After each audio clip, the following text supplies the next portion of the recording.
At the time of this recording, out of the top 100 podcasts, 19 are hosted solely by women. An additional 14 shows are co-hosted by women, meaning only 33 of the top 100 shows include female hosts. For additional context, women make up 51% of the US population. Obviously, there's a disparity here. In this episode of On the Mic with Ad Results Media, Lisa Jacobs and I are joined by Cristina Haro and Stephanie Jenz of Wondery as we continue our conversation surrounding women in podcasting. We discuss inspiring women, advocating for yourself, and taking a leap of faith. So let's get started. I think having grit is really important, and be willing to fail. I was actually the first woman employed at Wondery. I am so ready. I'm so excited about this. You know, the very beginning, we were a very female-forward network.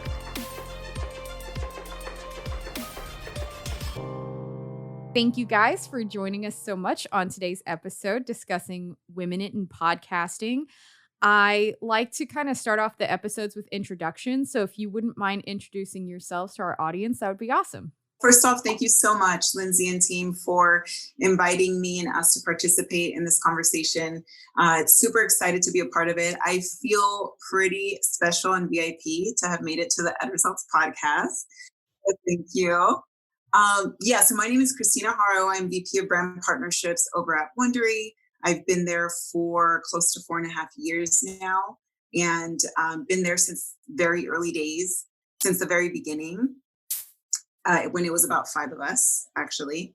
And fun fact, in the spirit of this conversation, I was actually the first woman employed at Wondery. So yeah, I always like to share that little fact. And prior to that, I was in TV ad sales over at Univision, was working there for quite some time. That's essentially where I got my start. I was an intern, moved my way up on the sales team, loved it. And so that's a little bit about me. I just want to echo, I'm really excited to be here talking about women in podcasting. So thank you for inviting us. My name is Stephanie Jenz. I'm the VP of New Shows at Wondery, and I work in the division where we have Always On, so a cadence where it airs every week. So I'm not the head of the miniseries department. You've probably heard about a lot of our miniseries. I'm in the Always On realm of shows. So I have been there, almost 2.5 years now. So not as long as Cristina, but long enough to see the company grow, which is pretty exciting. Yeah, no, there's been a lot of growth for lots of podcasting companies just in the past handful of years. So how did you guys find yourselves in the podcasting space? My commute. At Univision, while I worked there, I had a pretty long commute. It was about at least an hour each way, sometimes up to an hour and a half each way. So, and I'm just a very curious person by nature, and I love to learn. And so the best way to sit on the 405, I figured, was to listen to podcasts. And so once I discovered them, I just wanted more and more and more. And so by the time I would get to work every morning, I would have all these stories and would be geeking out. There were a couple other people in the office that also liked podcasts. But yeah, that's really when my interest for podcasts started. And then I got connected to Hernan. And I just fell in love with his vision and everything he wanted to build for Wondery. And so I took the leap and I joined him to kind of start the sales efforts at Wondery. And kind of funny story, during that time, I used to listen to Girl Boss Radio a ton. I listened to all the interviews and everything, and I loved all the guests that she had on. So when I decided to leave this quote unquote corporate job and take the leap and join this like 4-person startup at Wondery, I tweeted Girl Boss Radio because she would give shout outs every week on her weekly segment of Girl Boss Moment. So I was excited and hoping for a shout out. I didn't get it, but it's all good. And so, I was very excited to jump into podcasts, and it's been so much fun ever since. So I actually come in, you guys, by the way of television.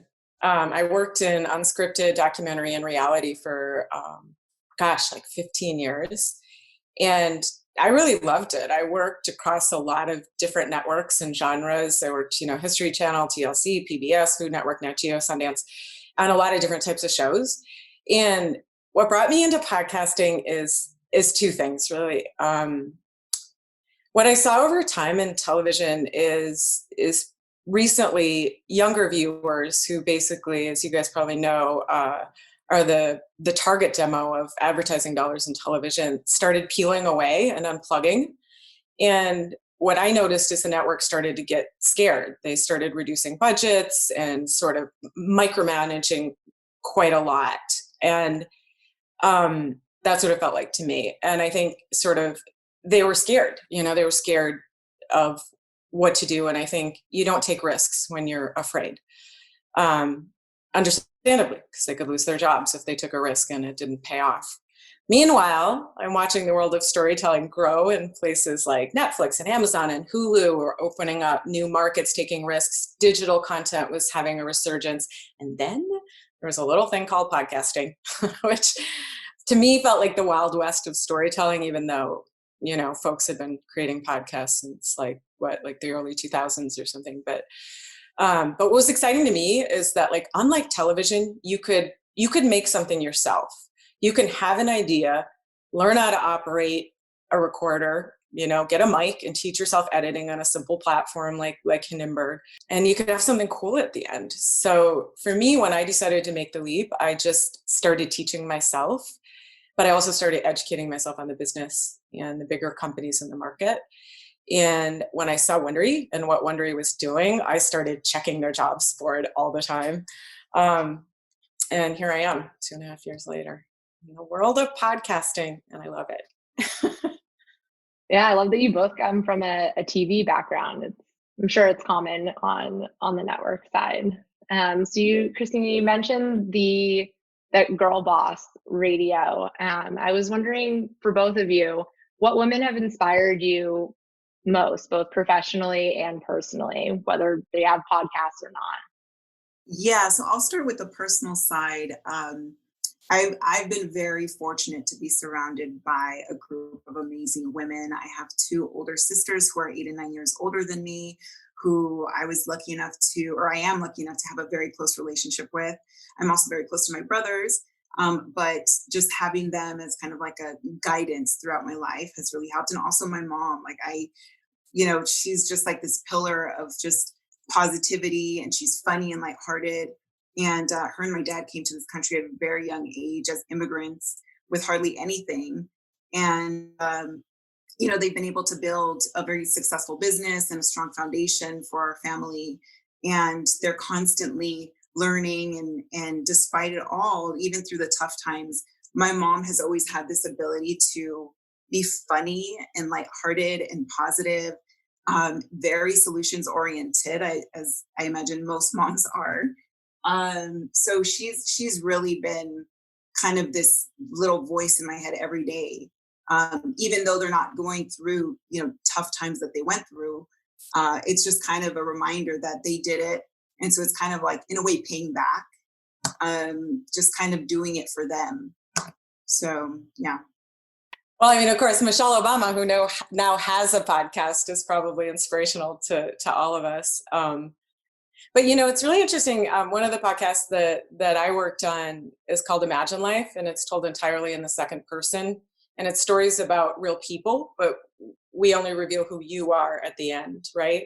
And I've had the opportunity to research and work on some really cool stories around women and things that I didn't know about them that I've now come to really I find inspiring for different reasons. And one of them, believe it or not, is Yoko Ono, who was incredibly brave.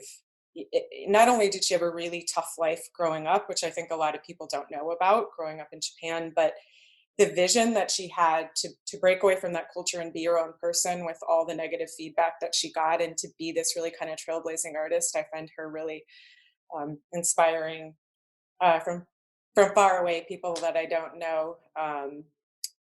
We did a story on Maya Angelou, who it really touched my heart. Like, this woman is so incredibly accomplished and so graceful in what she did.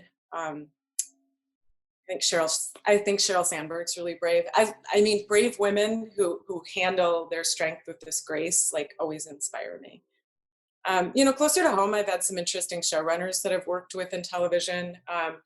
showrunners are predominantly male in television, but I've had a couple that I worked with that really inspired me through the way they led. And you know, and then at Wondery, Jen Sargent's our COO, and she's got a really strong vision and an ability to articulate goals. And then Lori Pratchett, our head of sales, is such a go-getter. But my mom too. I mean, I think, don't we all admire our moms? I mean, it's like my mom always encouraged me to be who I wanted. I was lucky. I didn't have my parents telling me who I should be, but trying to find out who I was, encouraging me to be more of that. So. And then I have a whole host of women podcasters that I can't wait to talk about that I'm crazy about, who inspire me. That's awesome. And it's really great to hear both of your perspectives on that. And you both touched on something, how you're inspired by women who have really overcome difficulties with grace and strength. So I'm curious to hear from each of your perspectives. Have either of you hit any roadblocks in your career, whether it's because you're a woman or not, that you kind of leveraged your inspiration for? It could have been a big roadblock, and I think it is a big roadblock for many, many women. But I think very early on, I had to learn how to advocate for myself.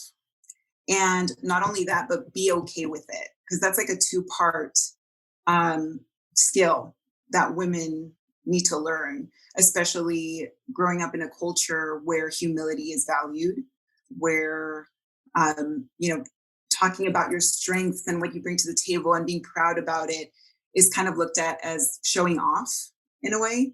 At a very young age, I had a mentor. Actually, when I started at Univision, I had a mentor who, she explained to me and taught me that you have to clap for yourself. You have to advocate for yourself. You have to find your voice. Otherwise, no one else is. So if you don't learn how to hone in on your skills, what you bring to the table, your value and your worth, no one else is gonna bring it up. So it's during those moments that I learned how to do that. And I think that's an ongoing process because you find yourself in new and in different situations all the time. You find yourself with new teams, new bosses, that you're constantly learning how to navigate that conversation with, depending on the scenario. So that's something that I've, thankfully have been able to learn and to hone in on and be able to execute. That's really cool, Cristina. I didn't know that about you. I'm going to add you to my list of women who inspire me. That's cool. There's definitely a way to kind of outwardly keep your cool, but internally you kind of have to give yourself that pep talk that you need in those situations when you're stepping into that room and you are building your case on why you want that raise, on why you want that promotion, all of that. And all of that is valid. I think that's what a lot of women can sometimes struggle to find. Like, it's kind of hard to have those conversations. So that's kind of one of the things that I've overcome. And I think in general, just the fear of failure. I think that's one that we hear a lot. It's, it sounds a little cliche, but that's usually a big roadblock for a lot of women and a lot of people in general, of being able to take that next step and take risks. So again, constantly trying to work on that.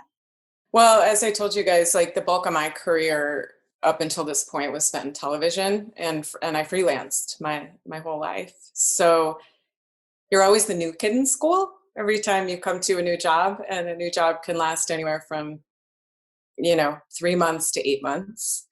And so you have to establish relationships quickly and size up a situation and adapt to the organization that you're working for. And I think that can be challenging, figuring out what is the fit for me as a human, what feels good for me versus wanting to do a good job and fit into the environment to be able to do what they need to be done. And sometimes there's a dichotomy there. Like, I think what's a fit for one person isn't a fit for all necessarily. But I do think it was challenging to make the leap from step to step. I started as a production assistant and I ended as a co-EP, which is a co-showrunner. And every step of the way I had to fight for it. And I think, although, in talking about like sort of what I learned is truly owning your strength. Like you can't be afraid to talk about money or what you deserve or your title, and showing how you did it, having reasons for why it's time to move up for you. And I think having grit is really important, and be willing to fail. Like I worked even at television, I did a lot of pilots and first seasons. That's what I like doing best. Like once the season was up and running, I'm like, what's next? But there's also risk there, and that's scary. And I think, not every pilot's going to be a hit. So sometimes that can be a roadblock. I've also had a couple of shows that were challenging, frankly, that tended to be all men, and trying to fit into that.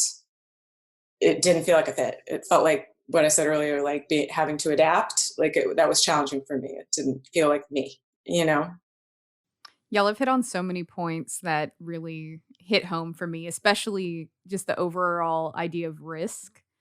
I know, as a woman, I have been told not to rock the boat, or I need to be the more stable part of the relationship, whether that be like professionally or at home. So you kind of hold back in asking for what you want, because what if you're punished for that? Or, now, yeah, just overall just not rocking the boat. So that really hits home. That's something that I've personally also had to kind of come to grips with over the years.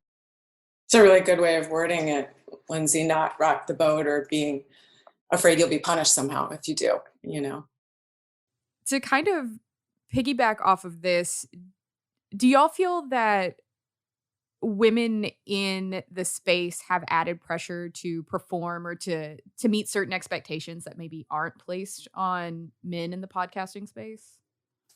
Yeah, I mean, I can take the, kind of like taking a step back, and this goes across a lot of different industries. I think as I think about this question and this topic, I think there is pressure, especially during those formative years of deciding whether or not to have children, with your partner. I have several very, very close friends who are new moms. I have, like I mentioned, I have two older sisters who are moms. And one of the biggest factors of that conversation and of that decision is directly tied to their career.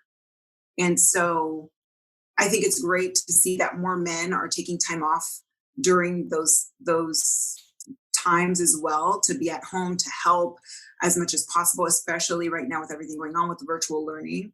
It's great to hear of those stories, but I think there's definitely room to grow, because one of the things that women that I've seen have to contemplate is, will my career be there when I'm ready to jump back in? Do I have the opportunity to even take some time off to try and raise my children and, advance the human race, which is kind of like an important thing.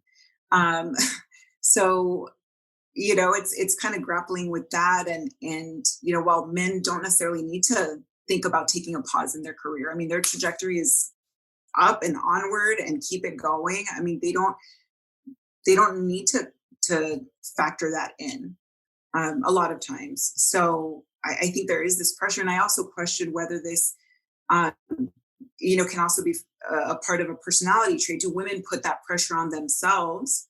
Where does that come from? Is that pressure coming from external factors that are socially constructed? And that's why we place the pressure on ourselves, because we don't want any reason at all for people to be able to point the finger and say, oh, well, the quality of the work diminished or performance is lower, right? And so I feel like there is that's pressure that we get both internally and externally.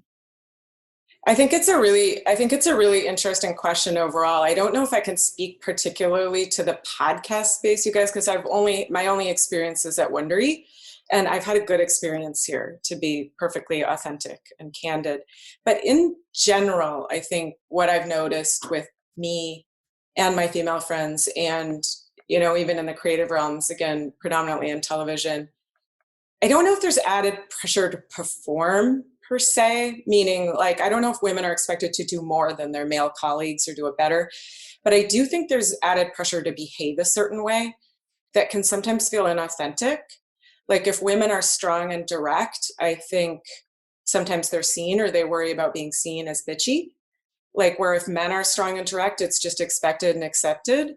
And I think it's a tough balancing act if you're a woman in a position where you're managing people or you're expected to drive a project and trying to figure out the balance for how to get the best out of your teams and who are you and how do you move the project forward. I guess I feel like, this doesn't mean it's true, but I kind of think men are naturally accorded respect when they come into a job and it's theirs to lose, where women can sometimes come into an organization and they have to earn it and prove that they're worthy of the respect. And I think that kind of, whether it's self-perceived or real, can create a pressure on that results in trying to overperform or overachieve or overprove. But again, those are just my experiences. Yeah, I personally have received a lot of feedback in my career that I'm direct and I need to soften my language and whatnot. And I have over the years, but I still default to the direct method. And I am curious if a male in my position would have received similar feedback. When you were talking about women having to kind of prove themselves, that really resonates. I've done a lot of reading on the subject as a woman in business, and I've seen that studies have proven that men will always, go for jobs that they're way overqualified for, and women will only apply for ones that they're overqualified for, and then feel that same pressure to continue to prove themselves. And I'm curious if that extends into podcasts. If you guys have seen that women-based shows are overlooked more often, or maybe they don't come in with the same "I deserve this" attitude.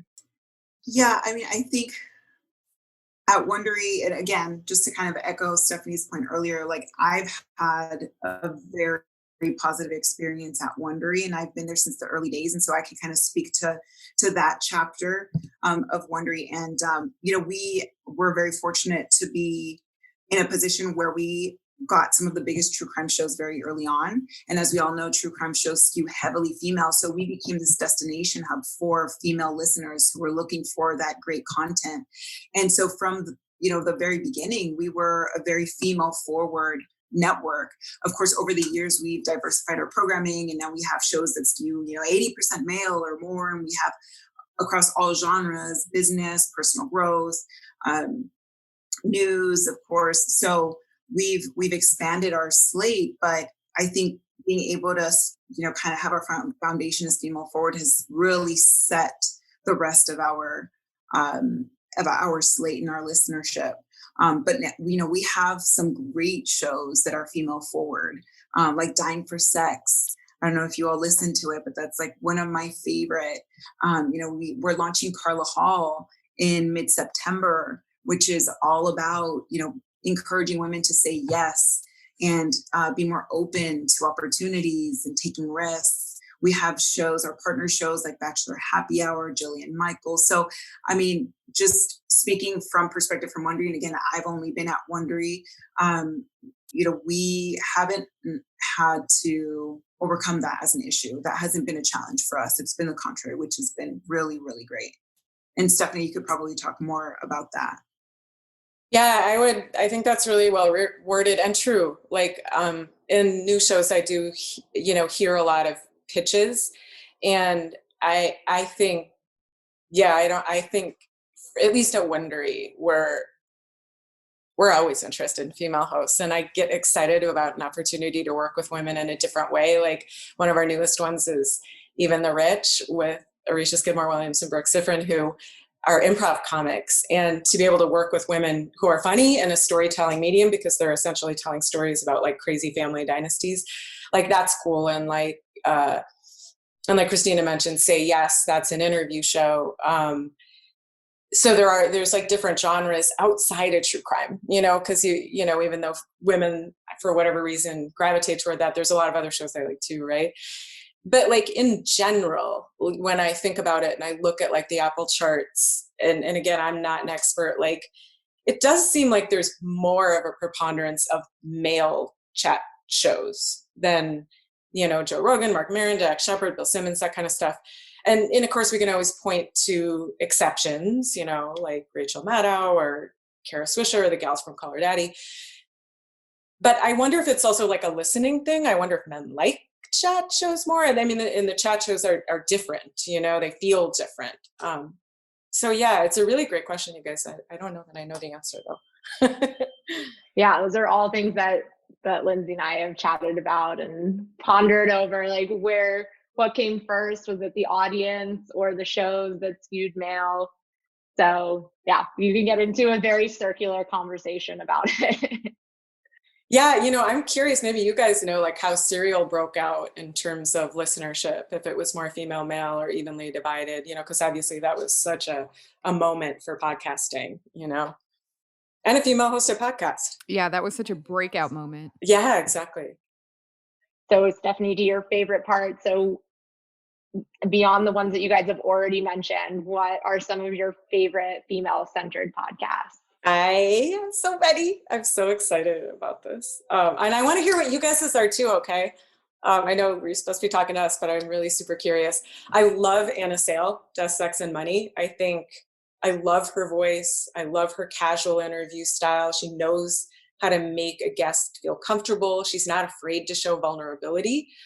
I think Hannah Jaffe-Walt is an amazing, excellent reporter. I was blown away by her takeover of This American Life to do 5 women, like the incredible kind of Me Too story about 5 women who were affected by encounters with one male boss, but told from the perspective of their own histories and how that shaped their reaction to this one single person. And I thought it was such a great opportunity to give voice to unique perspectives of different women and make it, and it's okay, I think there's so many creative things being done out there. I don't know if you guys listen to Michelle Parisi's Alone, a Love Story, which is CBC.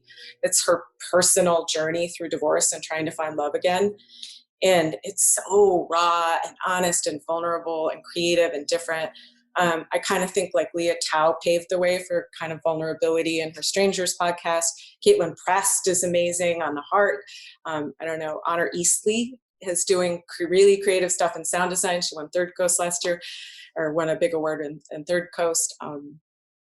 Believed, Lindsay Smith, Kate Wells, and Believed, like they just brought, I thought, a different voice to it. Like they were really professional reporters, but they also brought something else. And I think like what I really like is authenticity in podcasting. And I feel, Marlo Mack, How to Be a Girl, like, women are bringing something to the space that's so unique and cool and exciting and different.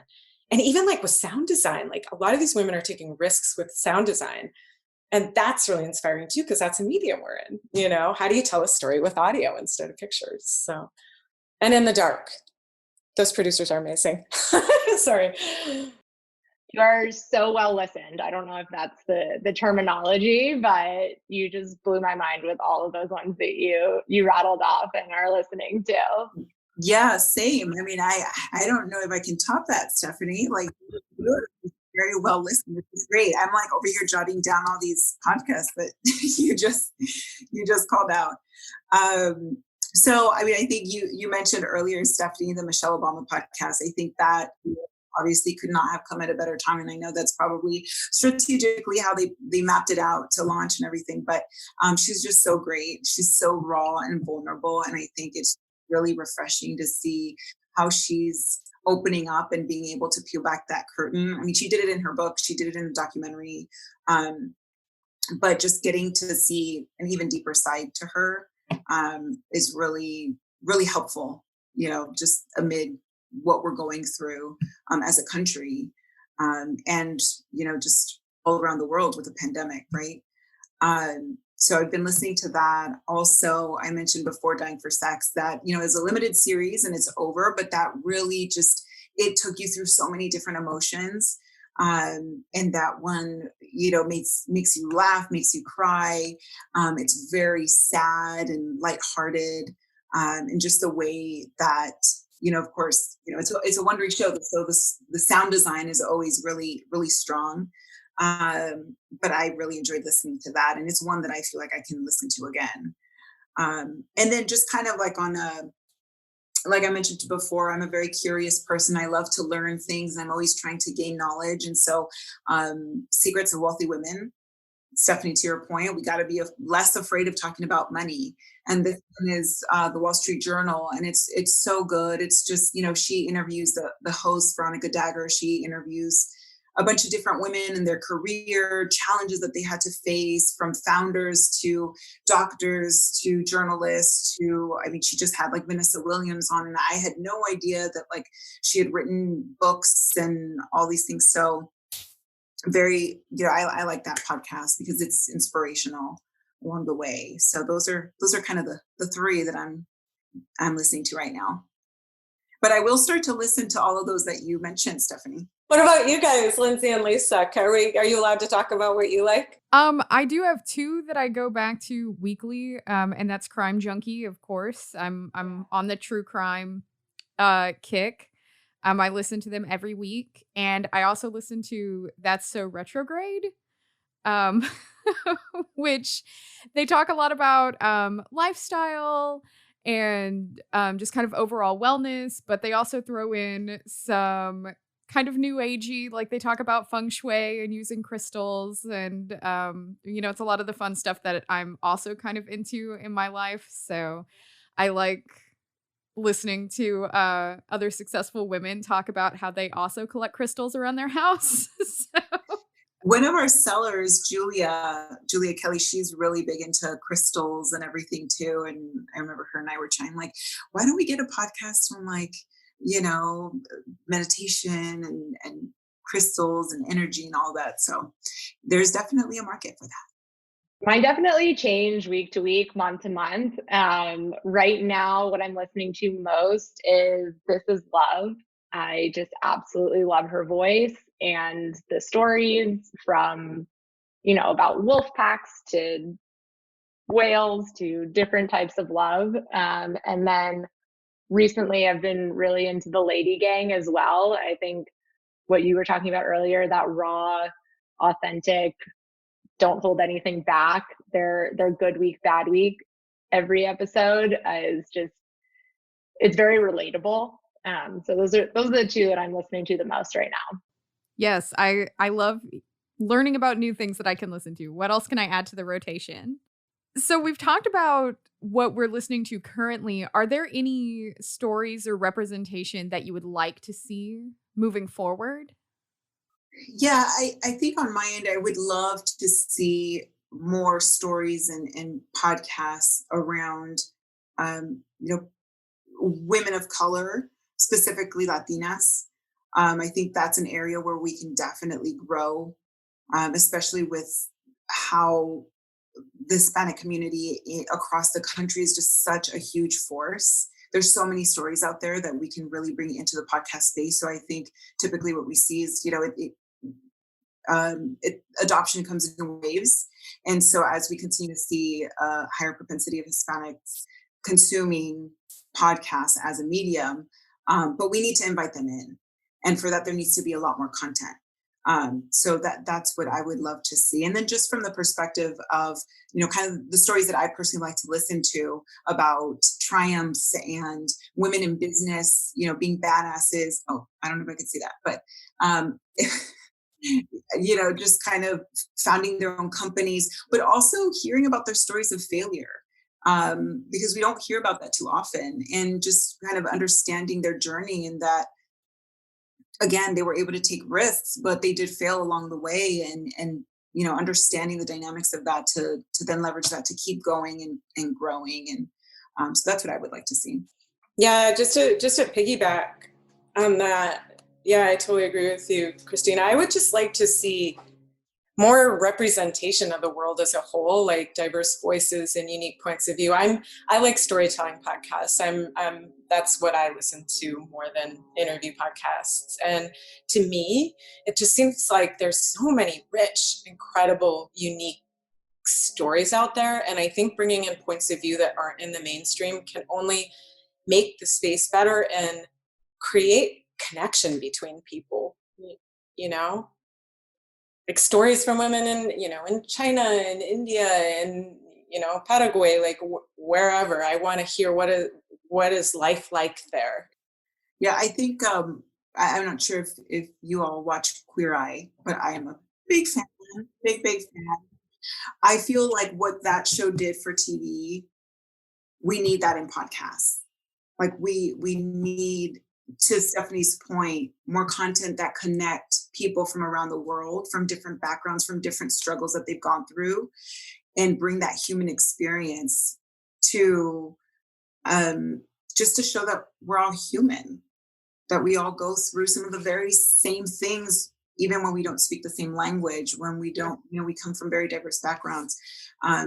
So yeah, just to echo on Stephanie's point, I would love to see something like that in podcasts.